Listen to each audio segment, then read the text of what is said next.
ប្រវត្តិភ្នំសន្ទុងភ្នំសន្ទុងគឺជាតំបន់ទេសចរធម្មជាតិនិងវប្បធម៌មួយកន្លែងស្ថិតនៅក្នុងខេត្តកំពង់ធំនិងមានចម្ងាយ150គីឡូម៉ែត្រពីរាជធានីភ្នំពេញខាងស្ដាំដៃតាមផ្លូវជាតិលេខ6អ្នកនឹងបានឃើញក្លោងទ្វារដែលមានរូបប្រាសាទកំពូល3និងស្លាកសញ្ញាជាអក្សរថារមណីយដ្ឋានភ្នំសន្ទុងចម្ងាយផ្លូវចូលប្រមាណ2000ម៉ែត្រភ្នំសន្ទុងស្ថិតនៅក្នុងភូមិកកោះឃុំកកោះស្រុកសន្ទុកខេត្តកំពង់ធំនិងមានចម្ងាយ17គីឡូម៉ែត្រពីទីរួមខេត្តកំពង់ធំតាមបណ្ដោយផ្លូវជាតិលេខ6នៅពេលមានពិធីបុណ្យផ្សេងៗនិងថ្ងៃឈប់សម្រាកនានាប្រជាជនតែងតែនាំគ្នាទៅដើរកម្សាន្តនៅទីនោះជាលក្ខណៈក្រុមគ្រួសារឬមិត្តភក្តិពេលមកដល់ជើងភ្នំយើងនឹងមើលឃើញទេសភាពដ៏ស្រស់បំព្រងដែលជាប់នឹងជើងភ្នំហើយយើងអាចឡើងទៅលើកំពូលភ្នំបានតាមពីររបៀបទី1យើងអាចធ្វើដំណើរដោយបើកបររថយន្តឬម៉ូតូឡើងតាមផ្លូវក្រវិចក្រវៀនតាមចង្កេះភ្នំរហូតដល់កំពូលភ្នំ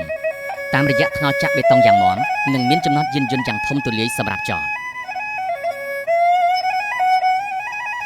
របៀបទី2យើងអាចឡើងទៅលើកំពូលភ្នំបានតាមរយៈកាំចណ្ដើរពីជើងភ្នំដល់កំពូលភ្នំដែលមានកាំចណ្ដើរសរុប809កាំហើយកាំចណ្ដើរខ្លះទាបកាំចណ្ដើរខ្លះខ្ពស់តាមកន្លែងនិងមានបង្កាន់ដៃអមតាមផ្លូវពេលឡើងទៅដល់កំពូលភ្នំយើងនឹងជួបព្រះវិហារមួយនៅជាប់មាត់កាំចណ្ដើរគឺអាស្រមអ្នកតាថ្មអណ្ដែតហើយអាចមើលឃើញទេសភាពយ៉ាងស្អាតនៅជុំវិញខ្លួនយើង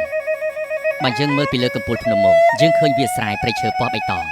មានលំនៅឋានប្រជាពលរដ្ឋទឹកទន្លេស្ទឹងបឹងបួផ្ទៃមេឃខៀវស្រងាត់រួមជាមួយនឹងខ្យល់អាកាសបរិសុទ្ធធម្មជាតិទៀតផង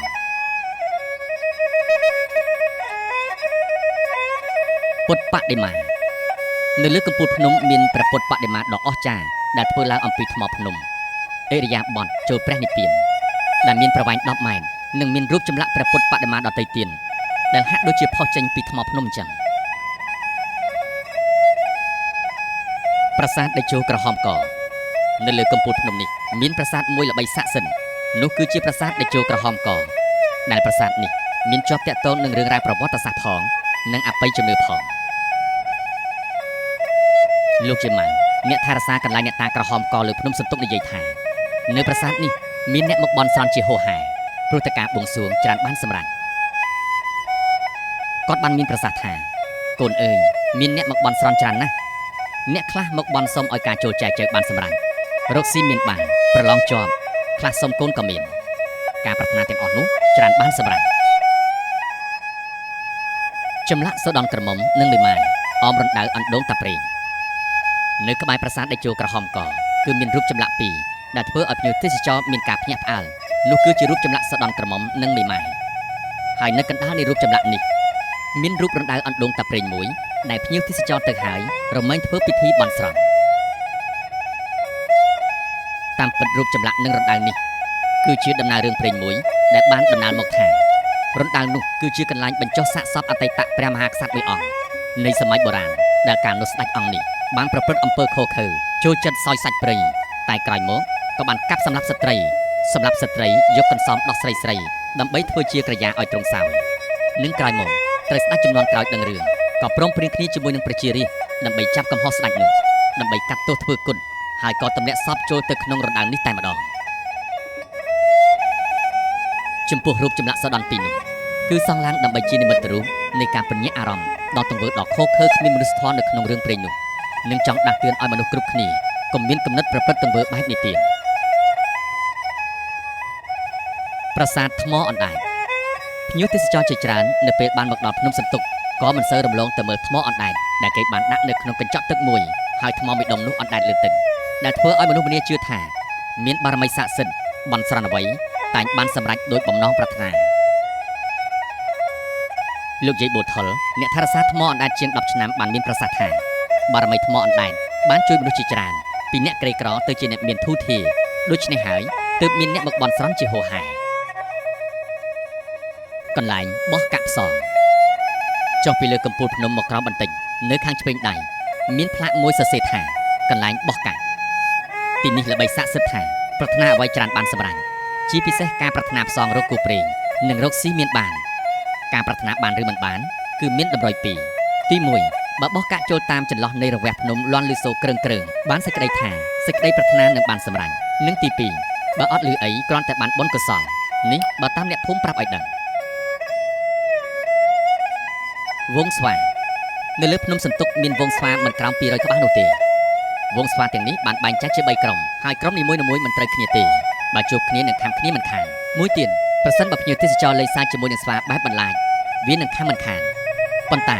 បើសិនជាបោះចំណីអីមិនជាអ្វីទេប៉ុន្តែត្រូវប្រយ័ត្នរបស់របរផងតែប្រហែលស្វានឹងឆក់យកទៅបានភ្នំនេះមានជាប់តាក់ទិនទៅនឹងរឿងព្រេងបុរាណខ្មែរមួយដែលបានដំណាលតគ្នាមកដូចមានរៀបរាប់នៅខាងក្រោម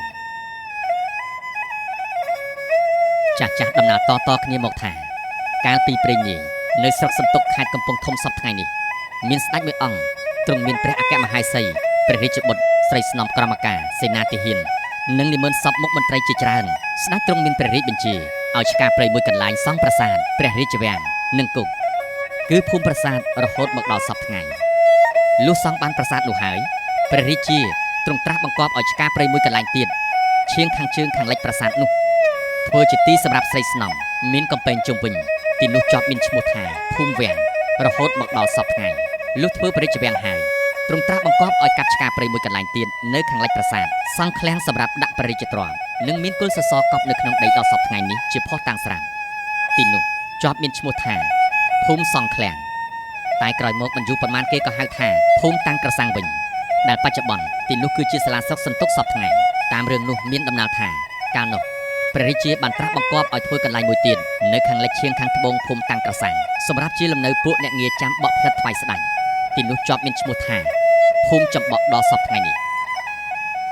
នៅខាងលិចឈៀងខាងត្បូងភូមិចំបក់នោះមានបឹងមួយធំជាទីដែលព្រះរាជាតែងតែនាំព្រះអគ្គមហេសីនិងរាជបុត្រស្នំព្រមទាំងពលរេទៅក្រសាលសប្បាយដោយការចាប់ត្រី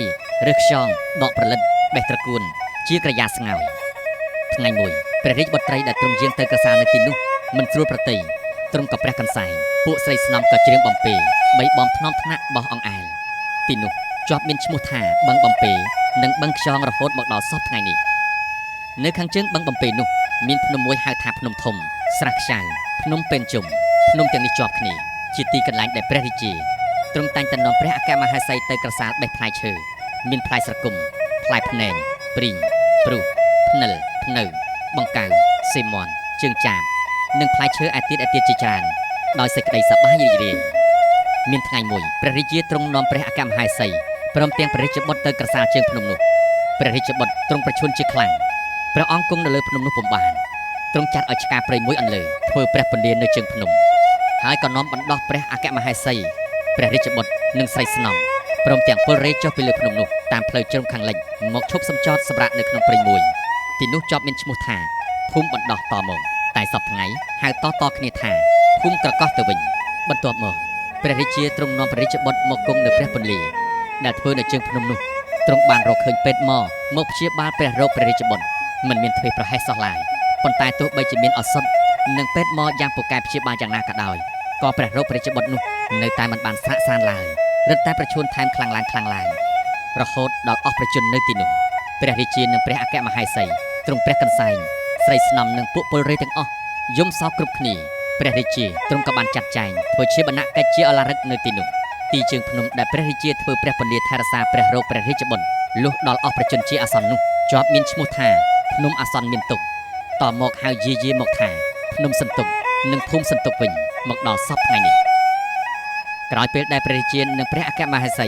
ទ្រង់មានទុកជាទម្ងន់ទ្រង់ចេញព្រះរាជដំណើរចាក់ចេញពីទីនោះទៅឈប់សំចតនៅមាត់ស្ទឹងសែនដើម្បីលំហើយព្រះរាជហឫទ័យរំដោះទុកតែមិនដូច្នោះបែរជារឹតតែកាត់ទុកផ្ទួនឡើង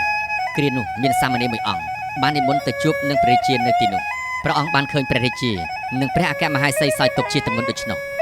បានថ្វាយព្រះពរសួរព្រះរាជាទ្រង់ក៏ថ្លែងសេចក្តីទុកអំពីព្រះរាជបុត្រដែលរំលត់ខណ្ឌទៅនោះទោះបីសាមណេរបានអធិប្បាយពន្យល់ធម៌អាល្អិតល្អន់យ៉ាងណាក៏ដោយក៏ព្រះរាជានិងព្រះអគ្គមហេសីនៅតែមិនបាត់សេចក្តីវិយោគសោកស្ដាយឡើយសាមណេរជ្រាបរឿងនោះក៏ថ្វាយព្រះពរថាបើសិនជាទ្រង់ចង់ឃើញព្រះរូបព្រះរាជបុត្ររបស់ព្រះអង្គសូមទ្រង់ឲ្យជាងយកម្សៅឬក៏ដីមកសូនធ្វើជាព្រះរូបព្រះរាជបុត្រទុកក្រន់ទតលំហែព្រះតីរំដោះទុកនៅពេលដែលព្រះរាជាបានលើសង្ឃដីការបស់សាមណេរអង្គនោះហើយទ្រង់មានព្រះរាជហឫទ័យត្រេកអរណាស់ទ្រង់ក៏ចាត់ឲ្យធ្វើជាសំណាក់ព្រះរូបព្រះរាជបុត្រទុកនៅទីព្រៃមួយ លុះធ្វើព្រះរូបព្រះរាជបុត្ររួចហើយព្រះរាជាទ្រង់ទតសពព្រះរាជហឫទ័យទ្រង់ក៏បានស្រាកស្រានទុកសពនោះដោយសារបានទតសំណាក់ព្រះរូបព្រះរាជបុត្រជាដំណើរកន្លែងដែលធ្វើព្រះរូបព្រះរាជបុត្រនោះបានជាប់ឈ្មោះថាភូមិសំណាក់មកដល់សពថ្ងៃក្រោយមកព្រះរាជាទ្រង់បាននាំព្រះអគ្គមហេសីនិងស្រីស្នំព្រមទាំងពលរេទៅក្រសាលនៅទី1ខាងជើងទីតម្កល់ព្រះរូបសំណាក់នោះទ្រង់បានទតឃើញឆ្អឹងក្បាលក្រពើធំមួយដែលបានស្លាប់យូរហើយនៅទីនោះហើយទីដែលព្រះរាជាទ្រង់ទតឃើញក្បាលក្រពើនោះជាប់ឈ្មោះថាភូមិត្បូងក្រពើដរាបមកដល់សពថ្ងៃនេះរៀបរៀងនឹងចង់ក្រងឡើងដោយលោកលីភីរ៉ា